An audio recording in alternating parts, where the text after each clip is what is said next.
Welcome to the Extra Mile podcast for bar exam takers. There are no traffic jams along the Extra Mile when you're studying for your bar exam. And now, your host, Jackson Mummy, owner of the Celebration Bar Review. Well, hey everybody, welcome to episode 219 of the Extra Mile podcast for bar exam takers. This is your host, Jackson Mummy. I'm really glad to have you with us. Hope things are going well for you. Hope that you are underway with your studies if you're taking the test in 2019. If you're waiting for results from the July 2018 exams, we know how painful and difficult that can be to sit and wait and wait and wait. In fact, we waited till the very last minute to put out this episode because we thought there was still a possibility that New York results might come out. But as I'm recording today on Monday, we still haven't seen them. So perhaps by Wednesday when this comes out, they'll be out. In any event, we'll keep our eyes open and we'll let you know as soon as we get those results. We did get Connecticut bar results out last week. It was another jurisdiction with disappointing results, a 55% pass rate, the lowest in quite some time, continuing the trend across the country of the lowest pass rates, the lowest scores that we've seen in years and years in the multi-state going back to 1984. So these are hard times in the bar exam, and I know that doesn't make anybody that's waiting for results feel comfortable, but that's where we are. Now, we do know that there are people who are passing the exam, and we'll be sharing in upcoming episodes some interviews that we've done that we're recording now with successful bar takers. I think you're going to find them really interesting. But in today's episode, I thought I'd focus on something a bit different. I wanted to talk about a strategy that I've referenced a few times in passing, and that is this idea that it may be better for you if you're sitting in a big jurisdiction with a tough pass score like Florida or California, Texas, Georgia, Ohio, Pennsylvania, and there are others. But if you're in one of those states, you might consider transferring and sitting for the uniform bar exam instead. And in today's episode, I'm going to share with you a video I've just recorded on that topic and offer some suggestions about the strategy itself, why we think it's a good strategy, how well it's worked, and then some things you need to consider if you're going to take up this idea of switching to the UBE. So if you're thinking about what exam to take, maybe you got your results back in Florida and they weren't successful, or maybe you're not expecting successful results in some other jurisdictions, this is something for you to be thinking about. And if you're waiting for your results, it's something I think for you to consider in anticipation of those results, particularly if you're in a jurisdiction like California. It's got a tough pass rate and a very late release date. So that's going to be our message today, and we'll jump into that in just a minute. But before we do that, I want to invite all of you to attend a very special live training session this Thursday, October 11th at 7 p.m. Eastern. That's 4 o'clock Pacific time. We're going to be talking about the importance of doing something different, making the next bar exam your last bar exam. I'm going to be sharing with you 4 steps that successful bar takers follow in order to be able to pass the exam. And we'll share case studies with you. We'll share the specific steps that we think you need to employ in order to have success as you study for the bar exam. This training is live and it's completely free, but you do need to register in advance. You can do that here on the webpage that you're watching this podcast, or on our show notes, or you can do it by going to celebrationbarreview.com/webinar.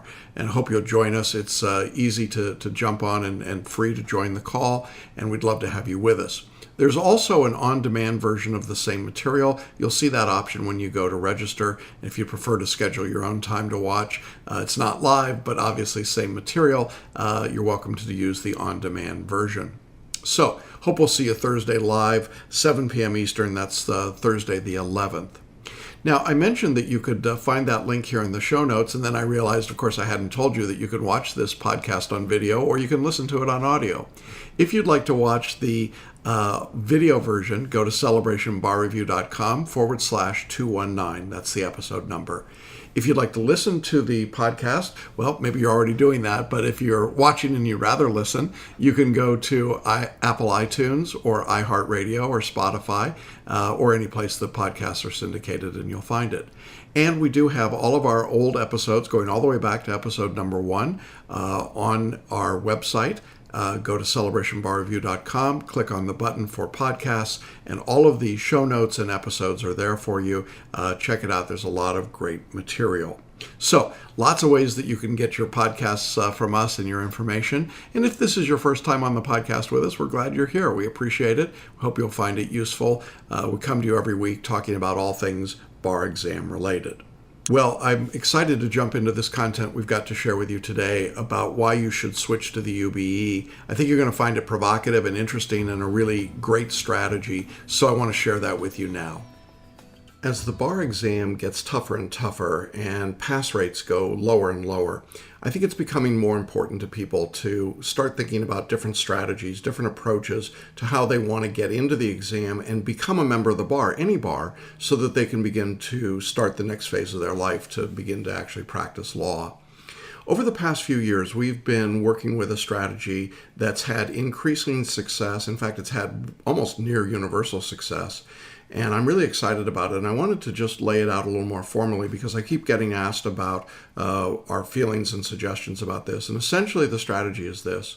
If you're sitting currently in a jurisdiction that is not part of the uniform bar exam, and for many people this would include big states like Florida, California, Texas, Georgia, Ohio, Pennsylvania, if you're in one of those states, and many others I've not mentioned, and you are unable to pass the bar in that state, we're going to suggest that you take a very serious look at switching to the uniform bar exam and taking the exam in a different jurisdiction with a different passing format, a different score, and then applying into other UBE states. And eventually, if you decide you want to come back to your original home state, that's certainly a possibility, and you could sit for that exam again.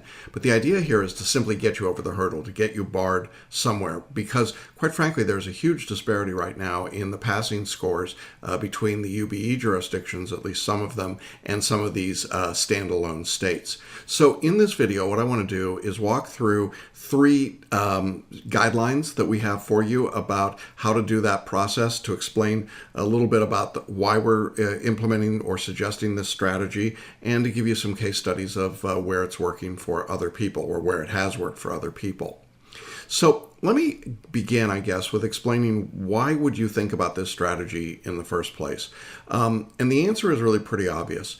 If you've been taking the bar exam in a jurisdiction that is not the uniform bar exam, the UBE, and you've been unsuccessful, it may be time to consider switching jurisdictions. Now, in the old days, meaning like a couple of years ago, that wasn't really much of an option. You had to start all over again, and so you're just changing one state for another, and maybe you could do it, and maybe you couldn't, and maybe it made sense, but for a lot of people, why go somewhere else where you don't live? May or may not do you any good. But over the past few years, the uniform bar exam has expanded dramatically, and its reach has expanded, and the ability to take a law license from one state to another is beginning to expand. It becomes considerably less important, not across the board, but generally speaking, it is less important to be barred in the state in which you are currently residing. We are constantly seeing attorneys who have bar licenses in other states who are able to do the kind of legal work they want in a different state. Now, I want to be clear, I'm not advocating the unauthorized practice of law, far from it. If you plan to practice in a Florida state court, for example, you will have to be a member of the Florida bar.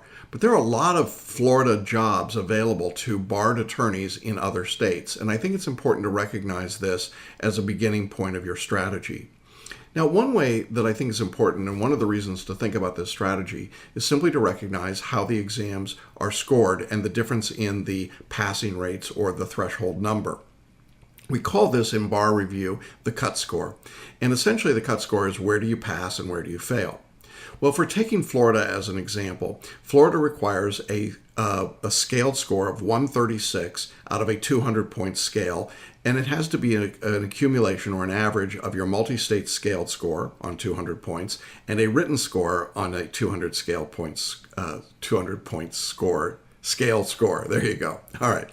So when we take 136 for multi-state and 136 for Florida to get you the required 136, that's 272 scaled points on a 400-point scale. Now, it's important to have that 272 number in mind because that's our comparison for purposes of the UBE.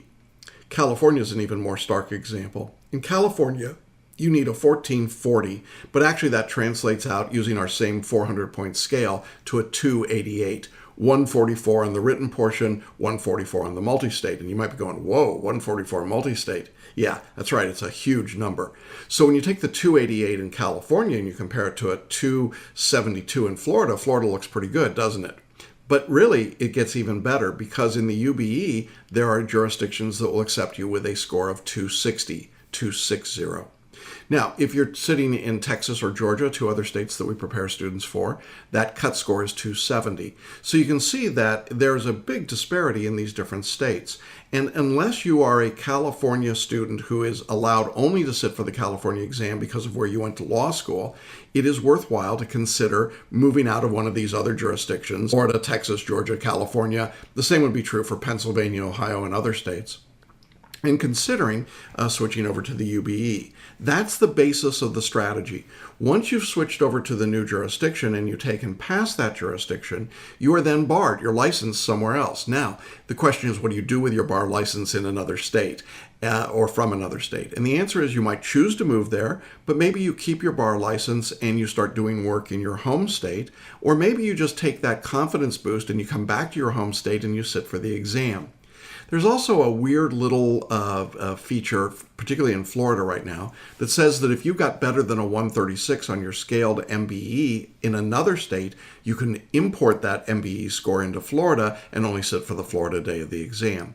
And of course, there are different rules in states like California and Georgia for the attorney's exam after you've been in active practice for a period of time, and it varies depending on the jurisdiction. But the point is that there are options open to you after you've passed the bar and are a member of another state's bar. So that's the reason for the strategy. We're seeing people who simply can't get to the numbers in their state, but they can get over the 260 threshold. So if you've taken the exam and your score would translate to somewhere between, say, 250 or above, but not high enough for your state's jurisdiction, then I would seriously consider this strategy as being one to think about. Now, does the strategy work? Well, yeah, it does. And we've put up interviews on our webpage at our case studies page with a number of people who've employed this strategy. I want to just point out a couple of them to you, and we'll link in the notes here as well. But Amanda Miljanovic is one person that had taken the exam 8 or 9 times and then switched out, went to the UBE and passed and is doing well. Naisha Serrano is another individual, took the Florida bar, couldn't get through it, switched up to the UBE in the District of Columbia, and she passed. Jackie Schobel had taken the exam in a couple of different states, came back and redid the UBE and passed. There are lots and lots of stories that we could share with you, and we'll continue to share with you of people employing this strategy. But I will say that in the past couple of years, as I've become actively engaged in promoting this, I have seen it work over and over again for students. It's really something worth considering. And if you've just reached that point of breaking where you say, it's just not getting any better for me, I just can't seem to get over the threshold in my home state, I really encourage you to consider this. I think it's a great idea. Well, if you've decided to take this strategy under advisement, there are 3 steps that I think you want to follow, and I want to go through those now for the remainder of our time together. The first step is you want to choose your jurisdiction wisely. Choose wisely. As I said, there are 33 states that offer the uniform bar exam, and they range all over the country from literally Alaska up to New York. Now, there are several new additions to the UBE. I'm going to get to those in a moment, but let me just talk about a couple of big jurisdictions that already employ the uniform bar exam, and probably the biggest among those is New York.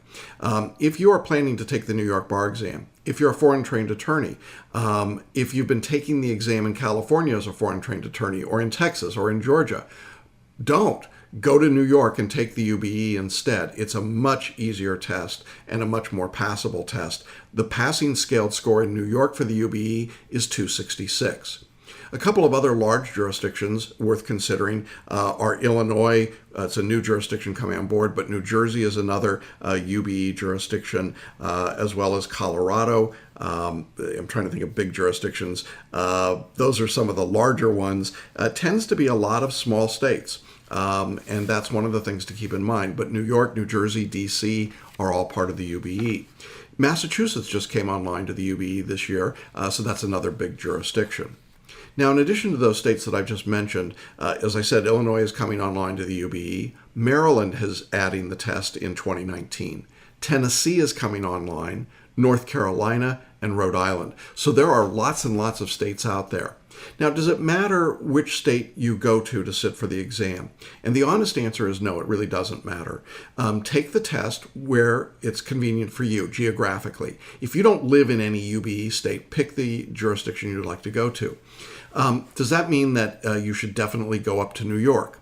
Well, if you like going to Albany in February, knock yourself out, okay? But if it were up to me, I'd go to a warm weather place, take the same exam, and have an easier time of it in terms of travel and logistics.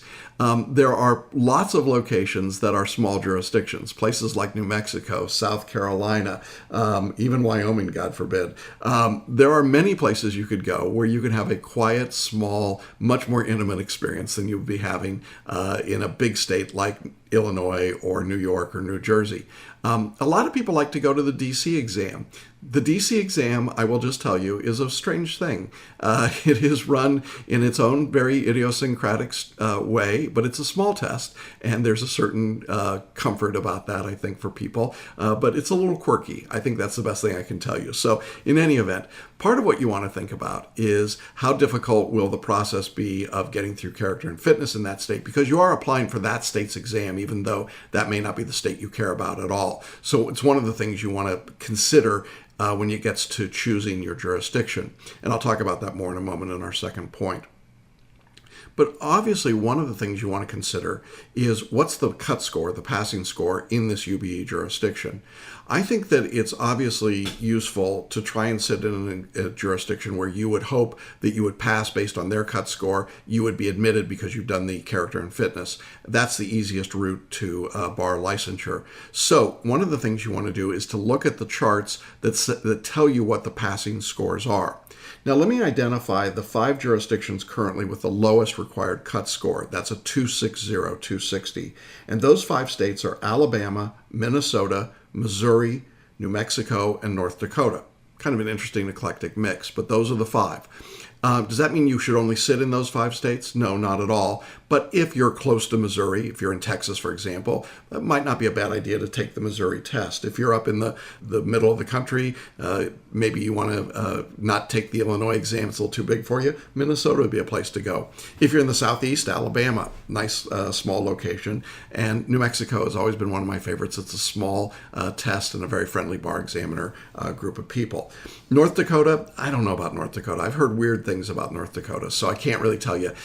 They're a little idiosyncratic as well. They're also a bit quirky. So there are some things to keep in mind. But basically, those are the 5 states that you want to start your initial focus on. When you move to the next scoring threshold, which is 266, now you have a broad range of states that are available. This includes Connecticut, DC, Iowa, Kansas, Montana, New Jersey, New York, big ones, South Carolina, and then the Virgin Islands. I mean, so if you want to go down to the Virgin Islands in February, there you go. Okay. So you have lots of choices, and the scores and the totals go up. As I said, it goes to a high of 280 points. That's in Alaska. So if you really wanted to take the bar exam in Alaska and score a 280, okay, go for it. But the point is, you've got different scores, different jurisdictions. So think about where you'd like to sit, what would make sense for you. Maybe you've got family or friends in a particular jurisdiction. So you want to check those things out. You can sit for the exam in any of the 33 states and territories, and that score is transferable to any of the other UBE jurisdictions. So it's a big advantage for you. You could sit for the exam in Alabama. If you get a 266, you could waive in, pay your fees into New York, New Jersey, Illinois, a lot of states. So that's step 1. Choose wisely. So I feel very Yoda-like. Choose wisely. Or is that, wax on, wax off? Okay. Second thing that you want to do after you've chosen your bar exam jurisdiction is you want to move quickly. Do not wait. Do not spend a long time reflecting or thinking or trying to figure out what you're going to do. Is that every state has their own filing deadlines and they have their own requirements when it comes to character and fitness. If you're going to refile, if you've just gotten your results out of, say, the July exam, you need to move quickly to sit for the February test. In some cases, you may not be able to get into the jurisdictions you want because their filing deadlines have passed. So this is not something for you to procrastinate about. If this theory intrigues you, get on it now. Start making your calls, get online, find out what has to be done, find out what the fees are, and move very quickly. It's my suggestion that you contact several jurisdictions, that you don't put all your eggs in a single jurisdiction. Things change, rules change, states change their circumstances and what they require and when they require it, and it's good to have some backup. So as you start this process of evaluating what you're going to do, I would pick 2 or 3 states that you think might be possibilities and dive deep onto those. I wouldn't try to do a 33-state search. I don't think it's necessary, but I would have more than one state so that you've got a backup. Now, does that mean that you abandon your attempt in your home state? Well, yeah, ultimately, that's what it means, at least for the time being.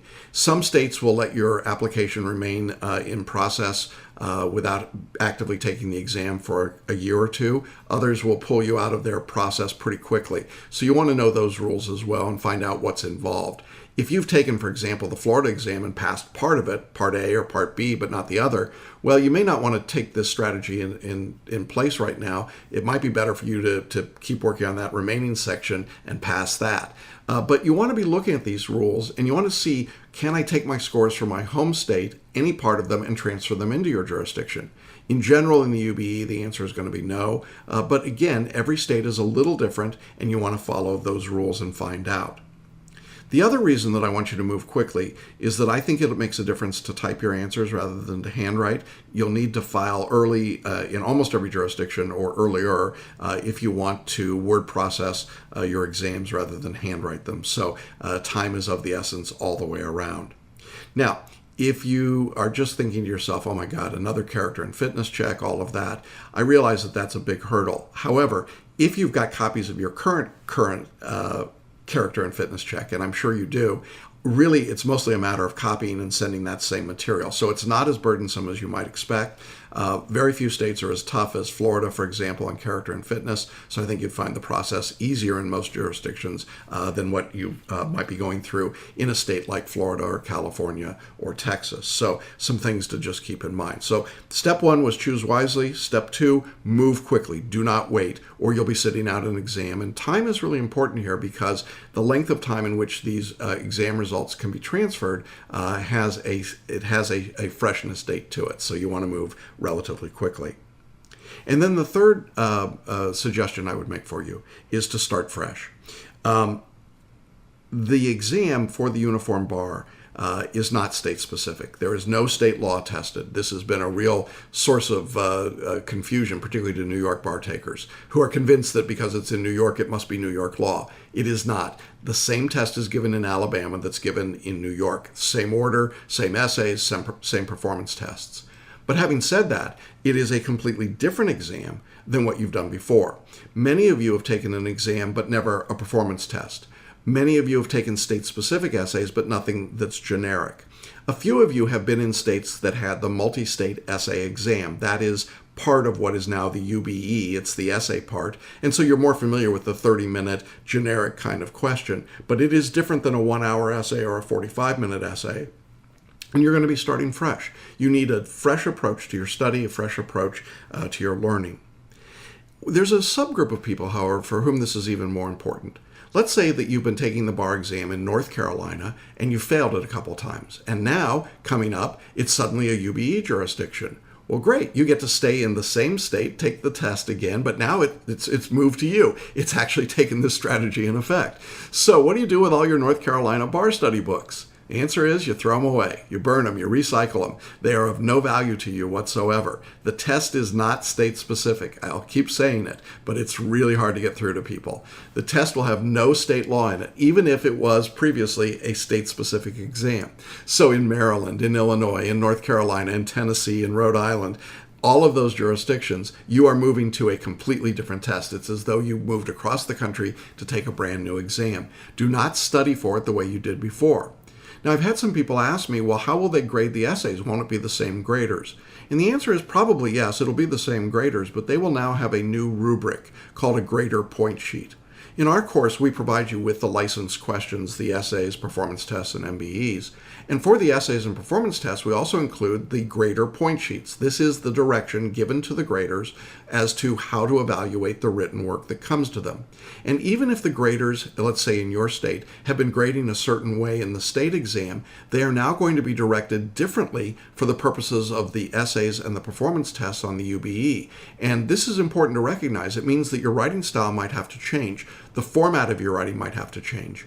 We saw this in New York very clearly when we went from a very idiosyncratic writing style that was preferred by the New York examiners to a very generic writing style that's been quite successful since the test renamed as the UBE. So you want to be very careful about this and not continue to use your old materials. They are really almost worthless to you on the state part of the exam or day one of the test, the Tuesday day. So this is important that you recognize that difference, recognize your essays and your performance tests will be graded differently.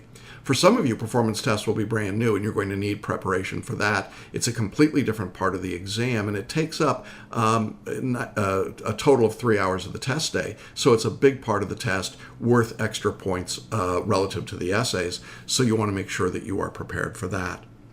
The other thing I want to point out to you is that the percentiles in many states will change as well. Under the UBE, 50% of your grade comes from the multi-state and 50% comes from the written portion. And the written portion is made up of the essays, the 6 30-minute essays, and the 2 90-minute performance tests. So it's a different grading pattern and it's a different grading scale. So you want to be very careful to not overstudy one part or the other. You might have come from a state where the multi-state was worth less than the state portion. That's no longer the case. And it's a big difference in your study and strategy. So it's one of the reasons you want to be taking a course that prepares you for the UBE.